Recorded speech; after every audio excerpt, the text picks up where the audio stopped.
Welcome back. This is Adam Bradley. You're listening to The Adam Bradley Show here every Thursday at 1 o'clock at WVOX 1460 on your AM dial or worldwide at WVOX.com. I'm on with my co-host, Nancy King, and we have our special guest, Damon Jones. And Nancy, I think you were about to ask a question to Damon. I was about to ask a question. Damon, I looked at Mayor Thomas had a press conference over the weekend in front of the locked-up OK Freddies butcher shop. Yes. And he was wearing a bulletproof vest. Yes. And I found that troubling because, it sort of makes people think that, oh my God, to go to Mount Vernon, I have to be wearing, my Kevlar. Right. Or I'm going to be shot at. And for somebody who is so young and so bright and really wants to turn the image of Mount Vernon around, why the heck do you think he would appear in a bulletproof vest? And who do you think would advise him to do such a thing? Well, I really, that's a question we asked also. It sends a terrible message about the people that live on 4th Avenue. It sends a terrible message about the Mount Vernon community. It sends a terrible message about the West Indian community, the Jamaican community, because OK Freddies is a Jamaican business, and he serves the West Indian community. And it's real shocking to see a mayor out there. We never seen any other mayor stand with a bulletproof vest. But what's most disturbing is he had a new bulletproof vest when many of the police officers that are on the beat in Mount Vernon right now, bulletproof vests are expired. So, and that's an issue that he knew about. So for him to stand with a new bulletproof vest and not equip the men and women that work the street every day and put their lives on the line is another line of hypocrisy. Well, I get concerned because also as mayor, you are the person that is showcasing your city. And one of the issues with Mount Vernon has been its reputation. Right.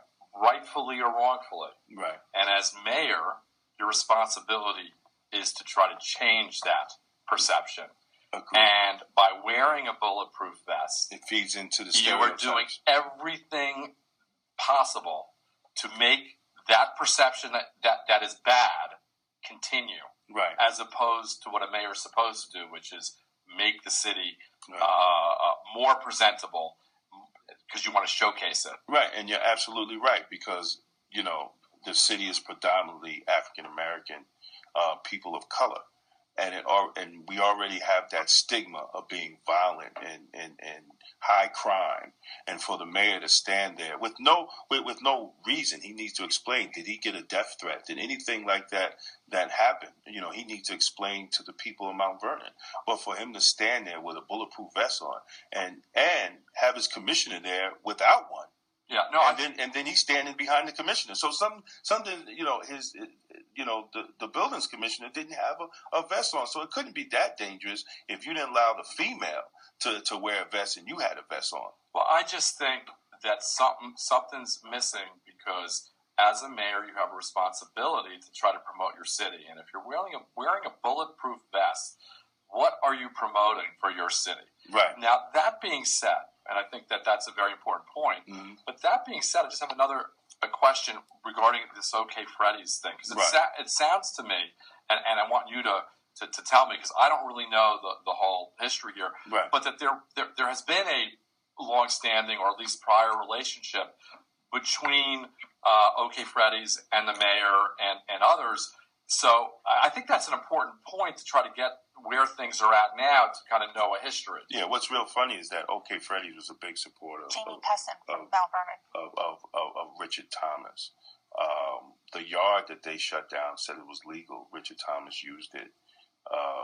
He used it to throw parties in. He threw a party for the graduating class of Mount Vernon High School. He utilized the yard.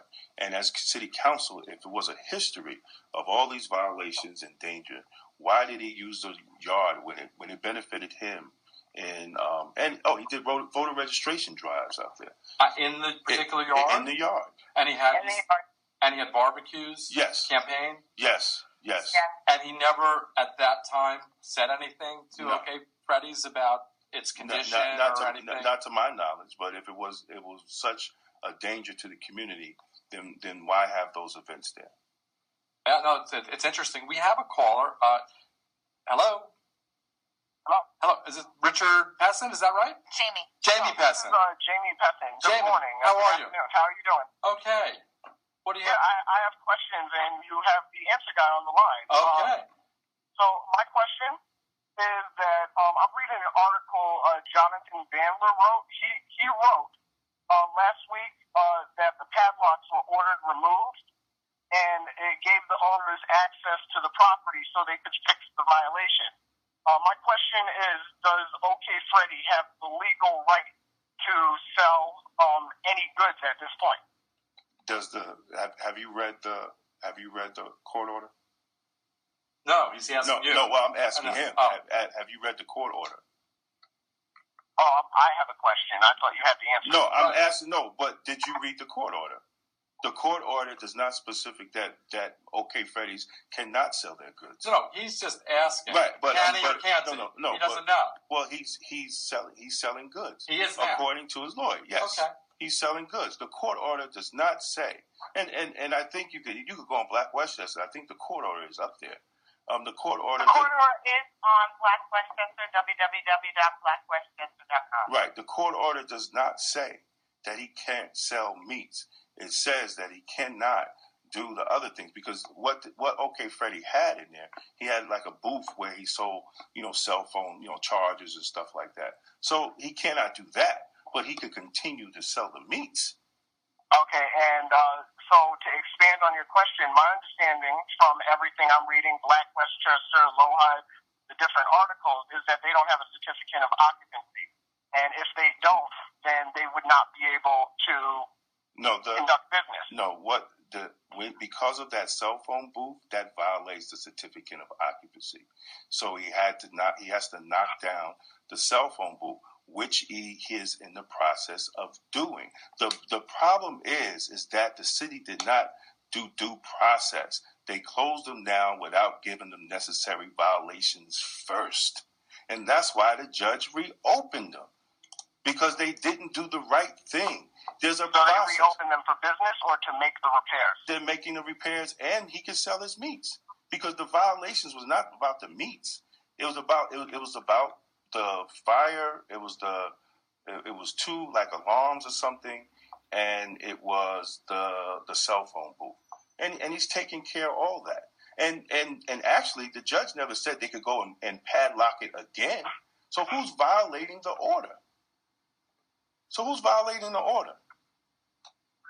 Okay, so it sounds like, from your opinion, I could go purchase at OK Freddy's today, and it wouldn't violate anything. I purchased yesterday. I put it on Facebook. I purchased meat yesterday, and I asked everybody to support OK Freddy's, because if they could violate one business, they could violate every business, and they could take people's homes that way. If I understand, Damon, your position on this, it's not whether there was a violation or not. Right. It's whether there was due process in the violation, in how they conducted Correct. their efforts to try to get conformity. Correct. It is unusual that without a violation you would padlock a place that had been open for a lengthy period of time. Correct. That being said, I think that's my understanding. That's what I'm saying. It's not a defense of whether there was a violation or not. Go ahead, Nancy. I looked at the paperwork, and certainly under the previous certificate of occupancy, it was to be a butcher shop. And as in many immigrant neighborhoods, suddenly, you have a clientele that needs cell phone repair and phone cards and things of that nature. And that is what they got nabbed on, is that they weren't operating strictly as a butcher shop. Well, I can tell you, my girlfriend lives in Flushing. And if you go to any store in Flushing, almost any store, you will find about 10 different mini shops within the store selling all of them. I guarantee you none of them are properly licensed. Anyhow, Damon, thanks for coming on the show. Thank you, Adam. And we're going to follow this. It's Yes, very please. interesting what's going on in Mount Vernon. And this is the Adam Bradley Show. And Nancy King and I will be back next